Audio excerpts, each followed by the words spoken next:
Hello there, and welcome to my channel, Novice Modelling in the Midlife Crisis. My name is Andy, and today we're doing what's in a box kit review number 287. And I've got out my German Sd.Kfz 250/9 by Tamiya, which is kit number 35115. Kind of a vintage kit and kind of hard to get hold of. This is actually originally produced in 1980, though it's actually based on the slightly earlier 35113 2503 Grief, with obviously the added turret and figure to the basic chassis of that earlier vehicle. Like I said, it's not easy to get hold of. I can't exactly remember how much I paid for it. I think it was somewhere between £30 and £35 with the postage. And they do come up every now and again. I've had a quick look on eBay, and over the past couple of months, there's a couple of them gone with postage included for between 21 and 25. So if you keep your eyes out, you can get hold of one of these. I'm sure there are other places you can get hold of them apart from eBay, but that's just where I tend to get my stuff from. So we're going to do the normal thing. We're going to have a look at the parts, and we're going to have a look at the instructions and the blurb. So we'll start off with the parts as normal, I suppose. So we'll start off with the hull, I suppose, of the vehicle itself. And as you can see, that is two pieces. Goes together like so. Bish bash bosh, pretty easy.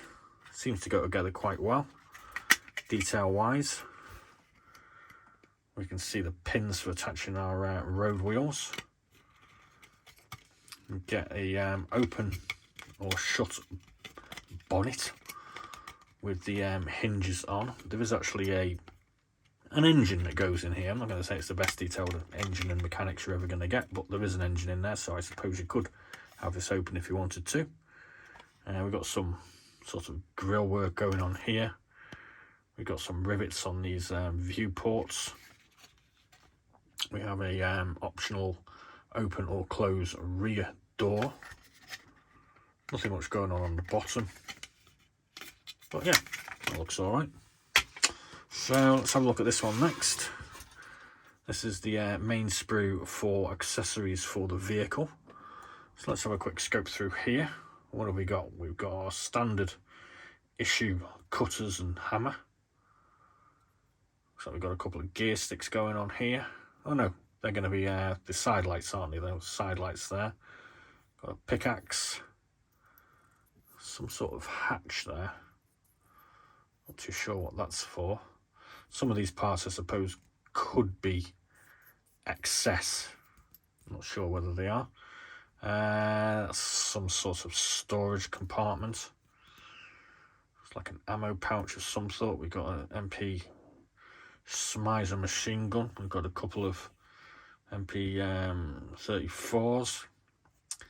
There's a sort of arm to put one of those on.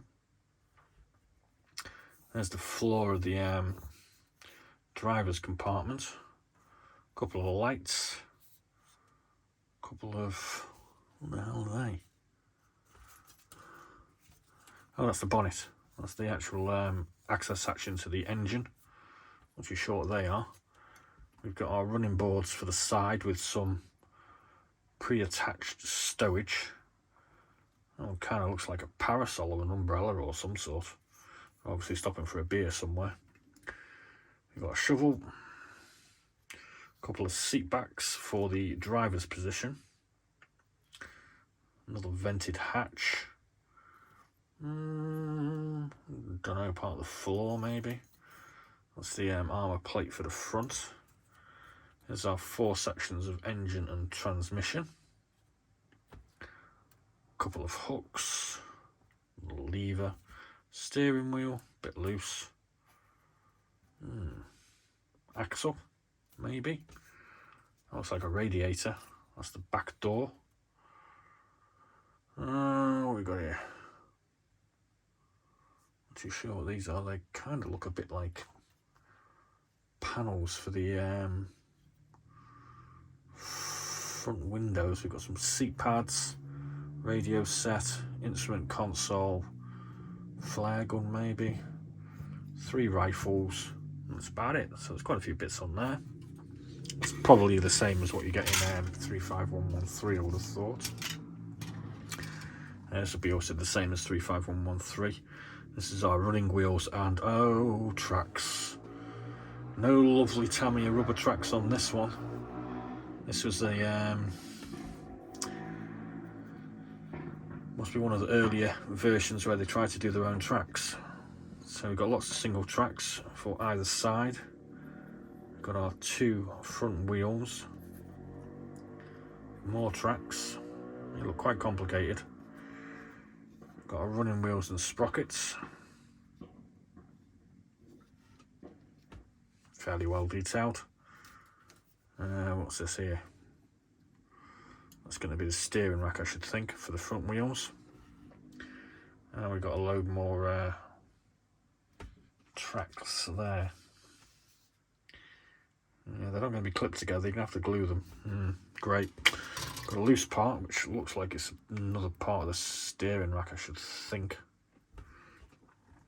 Here we go with our turret accessories. So we've got our 20mm gun. We've got some ammo. That's the pedal stuff for the gun. Some bucket seats for the weapons. We've got the floor, so we can see where the pedestal attaches just there.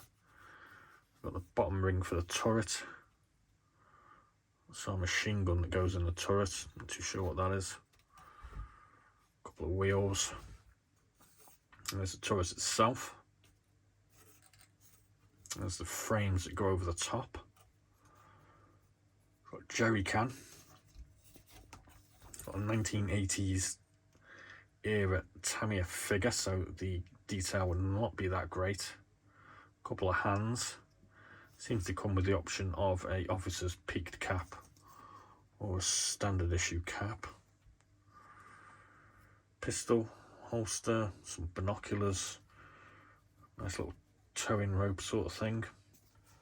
Yeah, not so bad. Decals, 1980s decals, don't look too shabby. Looks like we've got 3 different options for number plates. We've got a whole bunch of unit and stencil insignia. We've got a little bit of mesh here, which is to go in there. I'm sure that will be quite a bit of fun to do. So let's have a look at the instructions and we'll read the blurb out as per usual. In the summer 1941, German forces launched a counterattack against the Russians. As the war proceeded, the Germans learned that their tanks, particularly light tanks and transport vehicles such as trucks, were unsuitable for the vast Russian plains and harsh climate, with such extremes of temperature in particular. Their motorcycles and light vehicles were soon immobilised on bad roads, which changed between sand and mud every few days. The Germans endeavoured to restore their fighting capabilities by concentrating their efforts on accelerating the development and production of anti-tank guns, producing further capable tanks and converting to track their 4- and 6-wheeled existing vehicles. Because the German Ordnance Bureau was so busy working on means of beating enemy tanks, they tended to disregard the need to develop any new armoured reconnaissance cars, historically the spearhead of the blitzkrieg tactics. For some time, the excellent Sd.Kfz 250 had been converted by frontline troops for radio control use, also as ammunition carriers and for various other roles. This chassis was further converted and the Sd.Kfz 250-9 was born. This conversion was required to be mass-produced from readily available components. The basic body of the 250-1 was taken, to which was added the open top turret of the Sd.Kfz 222 and 20mm AA gun, and an MG34. The resultant hybrid was possessed of good mobility and reliability, and with its front-mounted engine afforded a degree of protection for its 3-man crew, especially from a frontal hit. The disadvantages of the 250-9 were in its complicated servicing, its poor acceleration and turning circle, and worst of all, the unholy noise it made. However, being equipped with tracks far outweighed these disadvantages. In 1943, the first Sd.Kfz 250-9s were supplied to reconnaissance battalions on the Russian front, and at the heavy fighting they lived up to expectations. German combat vehicles in World War II were classified into two groups: vehicles newly developed from the beginning and those comprising bodies and other portions mass-produced originally for other vehicles. The Sd.Kfz 259, as well as the Sturmgeschütz 4 and Jagdpanther, was one of the successful vehicles in the latter group. Let's have a look at the instructions. Whoops. So as we can see, we start off here with section 1, construction of wheels. Moving on to section 2, fixing of wheels. Section 3, construction of track. Yeah, that looks like fun, doesn't it? Yeah, that does look like fun. Construction 4, construction of track B. There are instructions on how to attach all these. I'm not quite sure how you go about painting them and trying to shape them into the correct way with the necessary sag. Construction of front suspension arm. Section 6, fixing of front suspension. Section 7, construction of gearbox. Construction of seats in 8. 9, fixing of seats. Looks like we're doing the engine as well. Number 10, fixing of inner parts. There's a useful photograph there of what it should look like inside. Section 11, construction of upper hull. There's a load of bits there.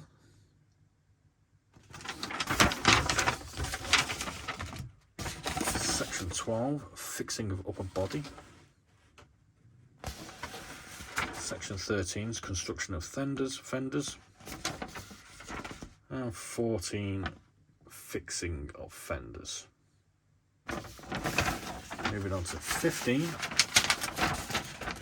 which is construction of the 20mm machine gun.